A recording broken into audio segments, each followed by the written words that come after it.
Mungkin banyak yang sudah tahu, tetapi tidak semua orang familiar dengan sejarah dan ajaran Protestan. Di video kali ini, kita akan bahas secara singkat tetapi jelas tentang apa itu Kristen Protestan dan bagaimana gerakan ini mempengaruhi dunia. Hai penjelajah waktu, selamat datang di Labirin Sejarah, tempat di mana masa lalu tidak pernah benar-benar berlalu. Bersiaplah untuk menyusuri lorong-lorong waktu dan menemukan cerita-cerita yang tersembunyi di balik tirai sejarah. Hari ini kita akan menjelajahi kisah terjadinya revolusi atau reformasi Protestan. Revolusi Protestan adalah sebuah peristiwa besar yang mengubah wajah Eropa pada abad ke-16. Prosesnya tidak terjadi dalam semalam, melainkan merupakan hasil dari ketidakpuasan mendalam terhadap Gereja Katolik Roma yang dominan pada masa itu.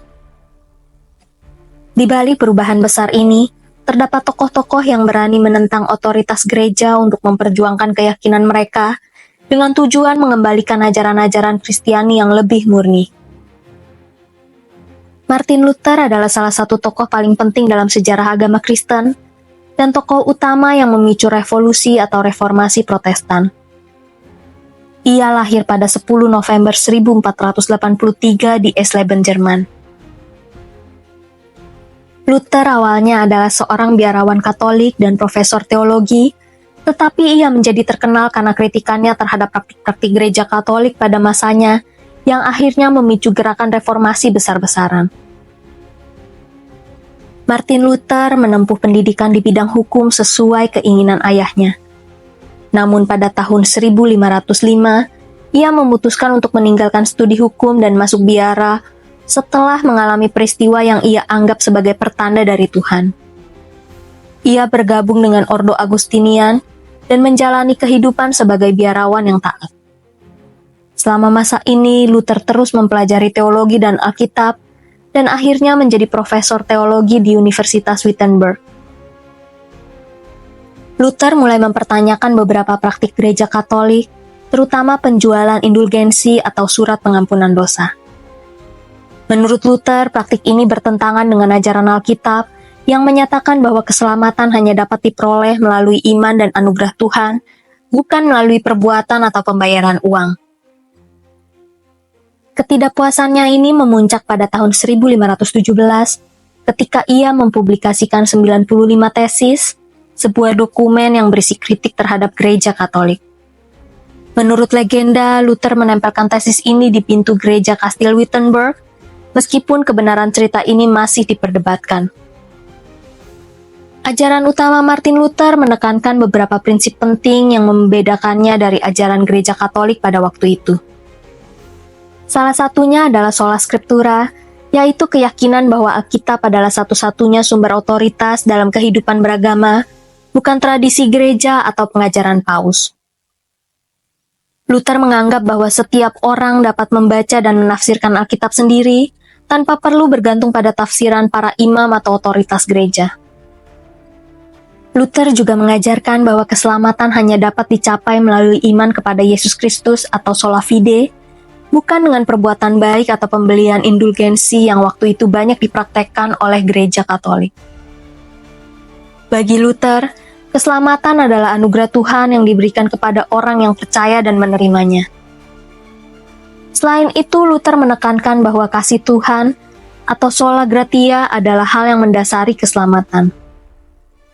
Manusia, menurutnya, tidak dapat menyelamatkan dirinya sendiri dengan usaha atau amal, melainkan hanya melalui kasih karunia Tuhan yang diberikan kepada mereka yang beriman. Selain Martin Luther, ada beberapa tokoh penting lain yang memainkan peran kunci dalam revolusi Protestan. Salah satunya adalah John Calvin, seorang teolog dan reformator asal Prancis.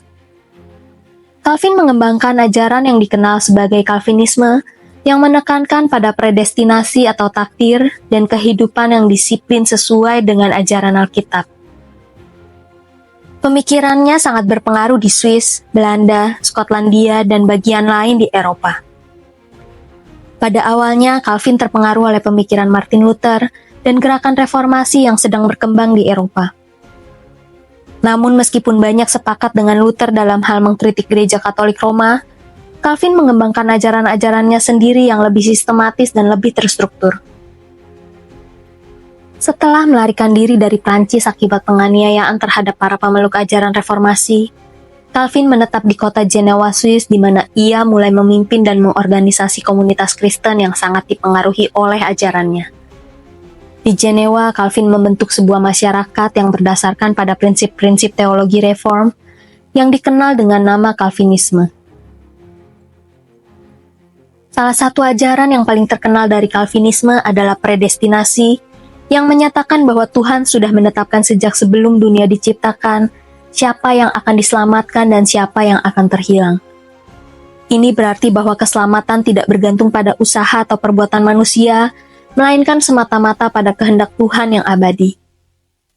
Bagi Calvin, predestinasi ini tidak dapat diubah dan tidak bisa dipengaruhi oleh tindakan manusia. Calvinisme menekankan bahwa Tuhan adalah penguasa mutlak atas segala sesuatu di dunia ini, termasuk dalam urusan keselamatan. Tuhan memegang kendali penuh atas segala hal, dan semua yang terjadi di dunia ini adalah bagian dari rencananya yang tak terelakkan. Oleh karena itu, Calvin menekankan pentingnya tunduk pada otoritas Tuhan dalam segala aspek kehidupan. Calvin mengembangkan pandangan tentang kehidupan Kristen yang sangat praktis dan disiplin. Dalam pandangannya, gereja harus mendasarkan diri pada Alkitab saja atau sola scriptura, mempraktikkan iman secara nyata dalam kehidupan sehari-hari, dan menjaga kedisiplinan moral dalam komunitas. Ia juga menekankan bahwa gereja harus dipimpin oleh para pemimpin yang memiliki pemahaman teologi yang baik, yang disebut dengan sistem pemerintahan gereja presbiterian atau oleh para penatua. Calvin mengajarkan bahwa ada 4 ciri yang menunjukkan gereja yang sejati, yaitu pengajaran yang benar tentang Alkitab, pemberitaan Injil yang benar, administrasi sakramen yang benar seperti baptisan dan perjamuan kudus, dan disiplin gereja yang benar. Gereja yang sejati harus mencerminkan semua ciri ini. Ajaran Calvinisme cepat menyebar ke berbagai negara Eropa, terutama ke Belanda, Skotlandia, dan sebagian besar Swiss. Bahkan di Inggris, ajaran ini mempengaruhi perkembangan gereja Puritan yang berusaha memperkenalkan prinsip-prinsip Calvinisme dalam gereja Anglikan. Calvinisme juga berperan besar dalam perkembangan pemikiran politik dan sosial di Eropa. Misalnya gagasan tentang tanggung jawab moral individu dan pemerintahan berdasarkan prinsip-prinsip Kristen mempengaruhi munculnya bentuk pemerintahan yang lebih demokratis dan inklusif di beberapa wilayah. Tokoh lain yang tak kalah penting adalah Ulrich Zwingli, seorang reformator Swiss yang memimpin gerakan reformasi di Zurich.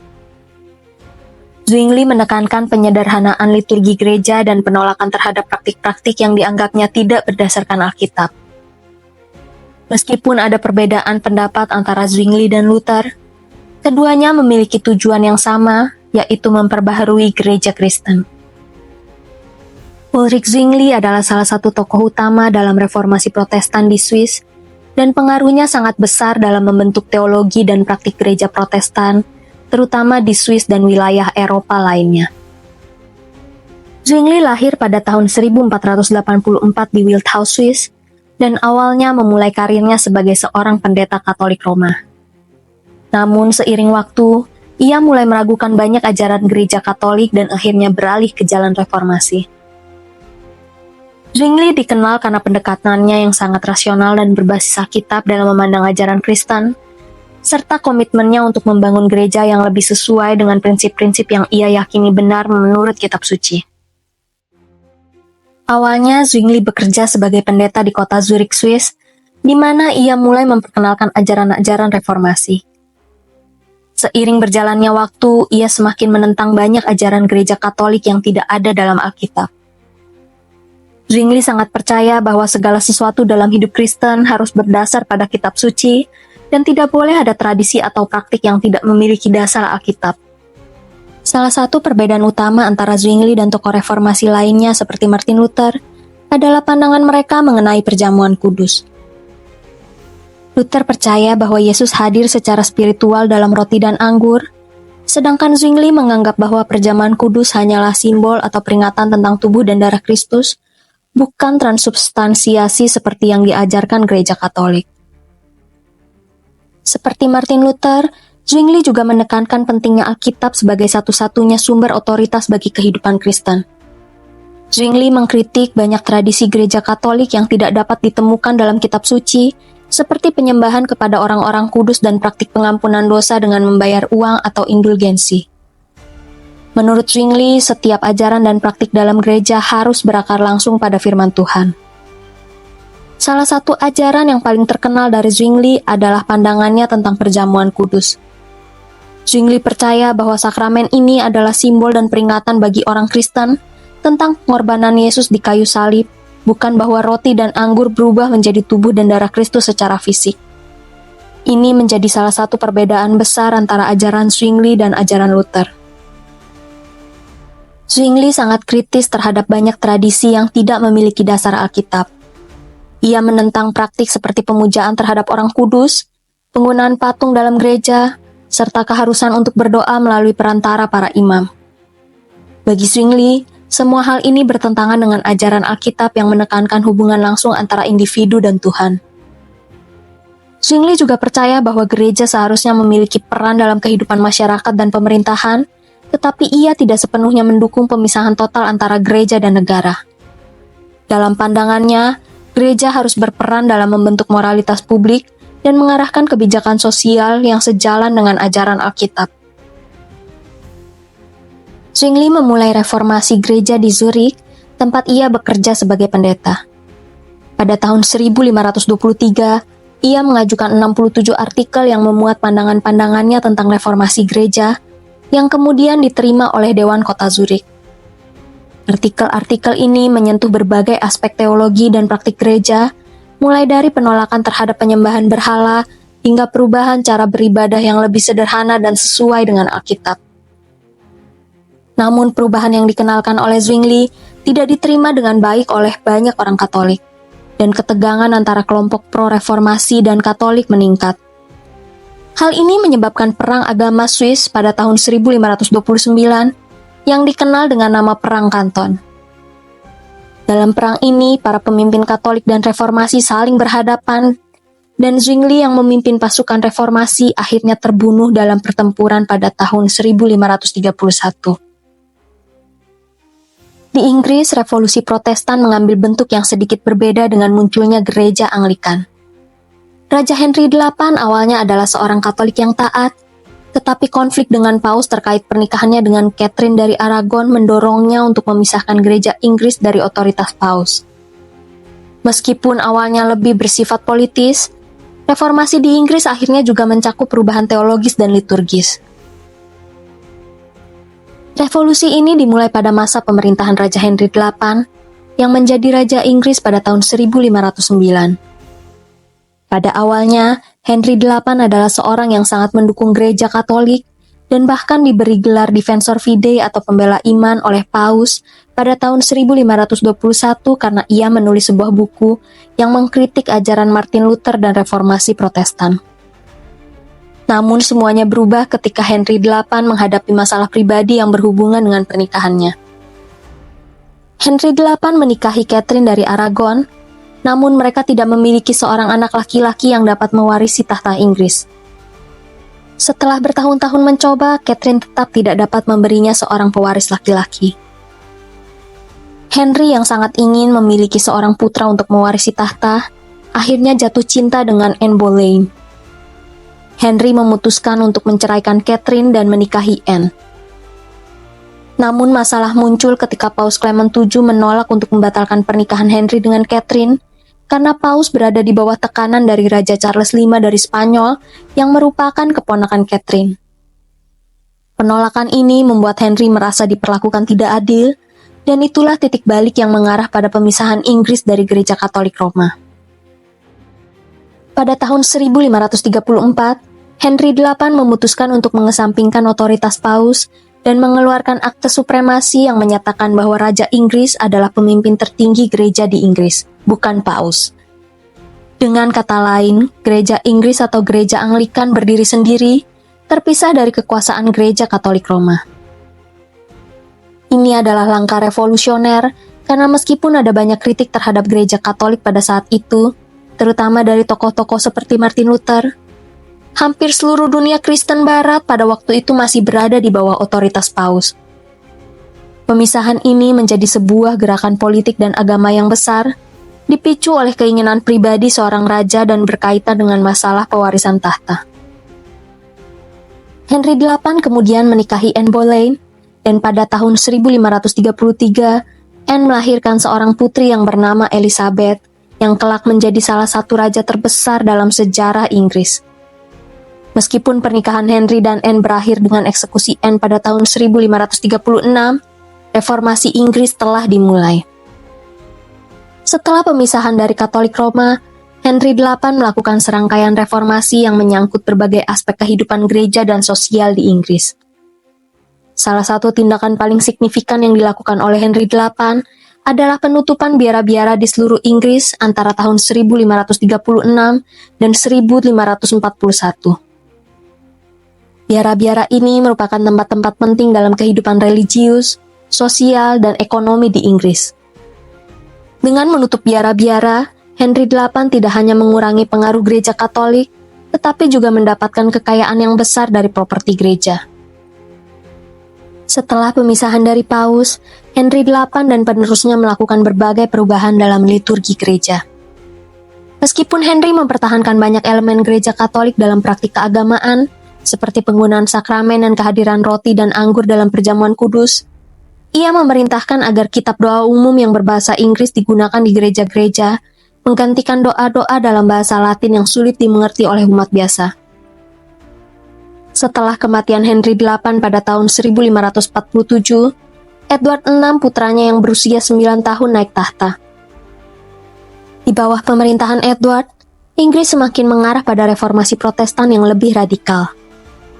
Edward VI memerintahkan perubahan yang lebih mendalam dalam gereja, seperti pengurangan penghormatan terhadap gambar-gambar kudus dan lebih banyak menekankan pada ajaran-ajaran Luther.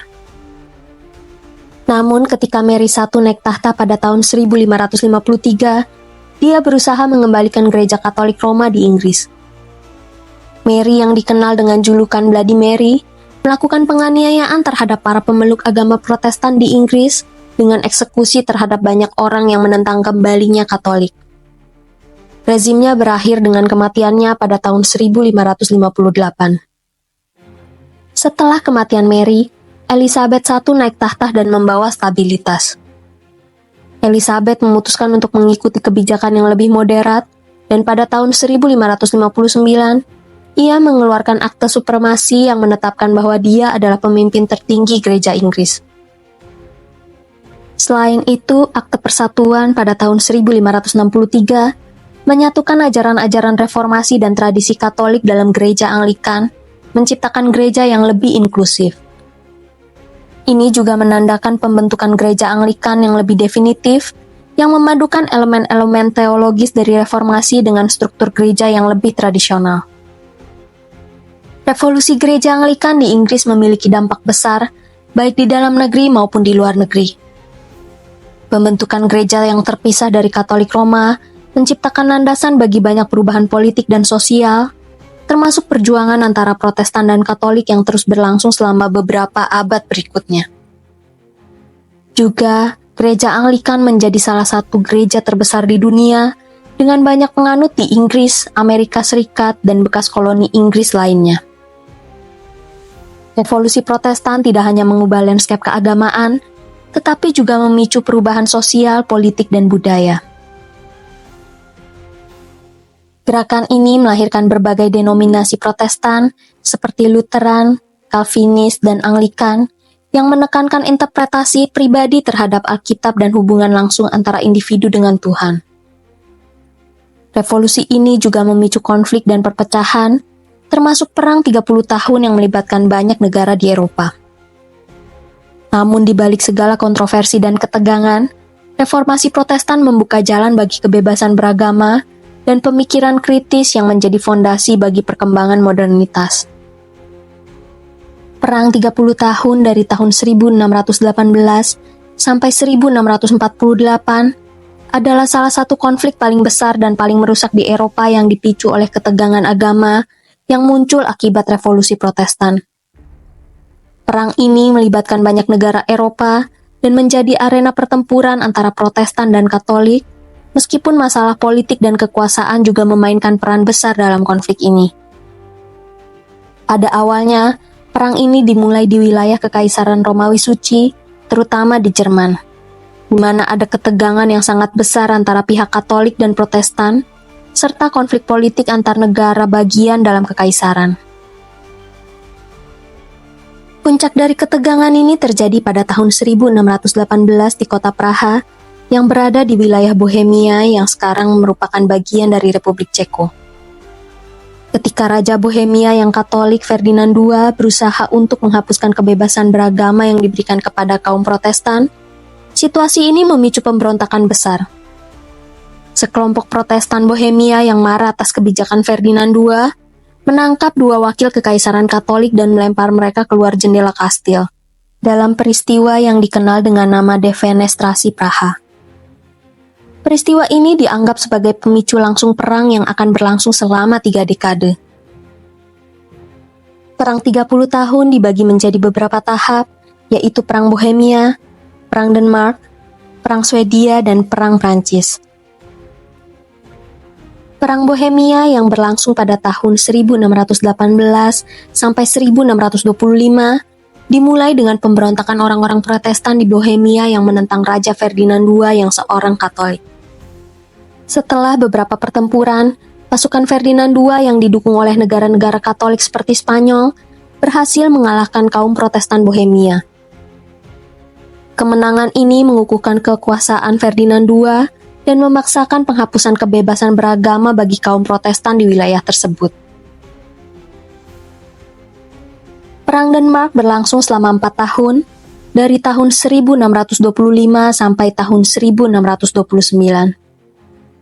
Setelah kekalahan Bohemia, Raja Christian IV dari Denmark yang merupakan seorang Protestan, berusaha untuk membantu kaum Protestan di Kekaisaran Romawi Suci.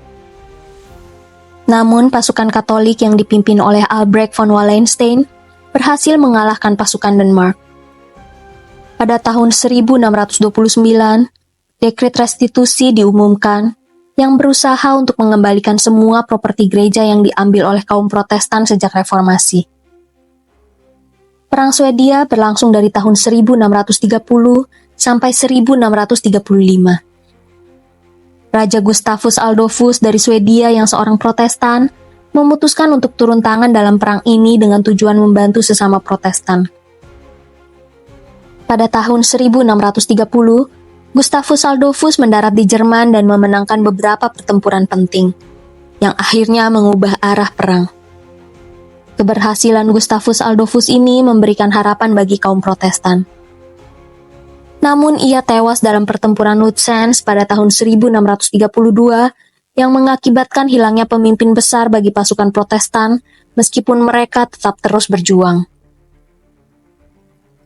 Perang Prancis berlangsung dari tahun 1635 sampai 1648. Meskipun Prancis adalah negara Katolik, mereka mulai bergabung dengan pihak Protestan dalam upaya untuk melemahkan Spanyol dan Habsburg yang memiliki kekuatan besar di Eropa.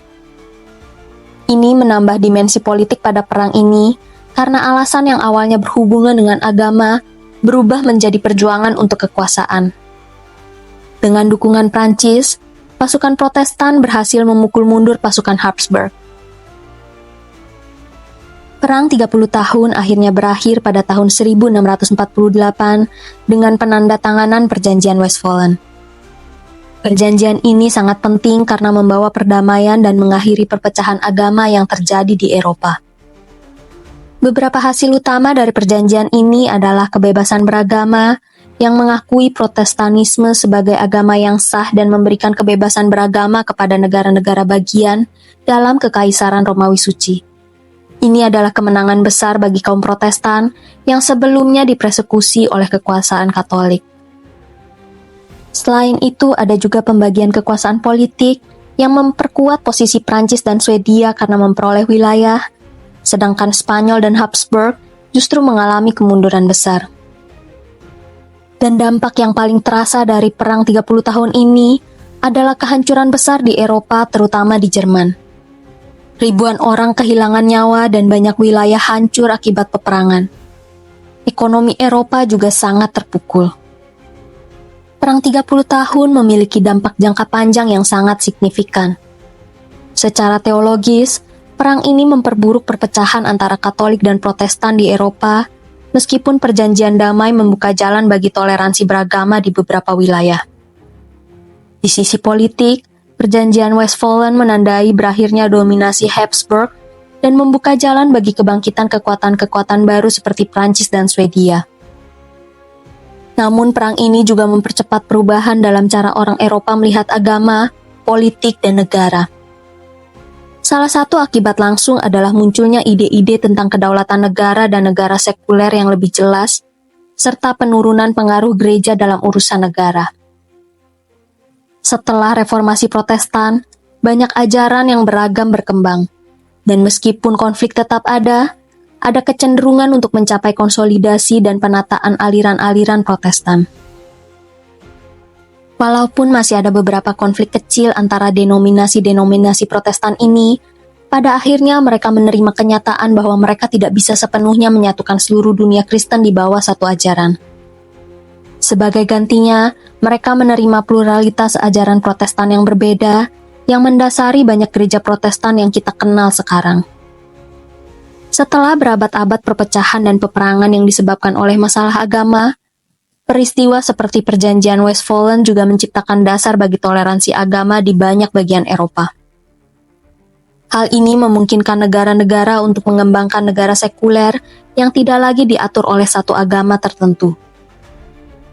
Selama abad ke-17 dan ke-18, banyak negara Eropa mulai bergerak menuju bentuk pemerintahan yang lebih sekuler, di mana negara dan gereja tidak lagi terhubung secara langsung.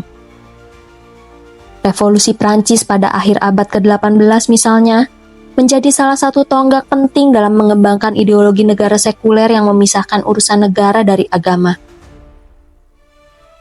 Selain dampak di Eropa, Revolusi Protestan juga berkontribusi pada penyebaran ajaran Protestan ke dunia baru, terutama melalui koloni-koloni yang didirikan oleh bangsa Eropa di Amerika.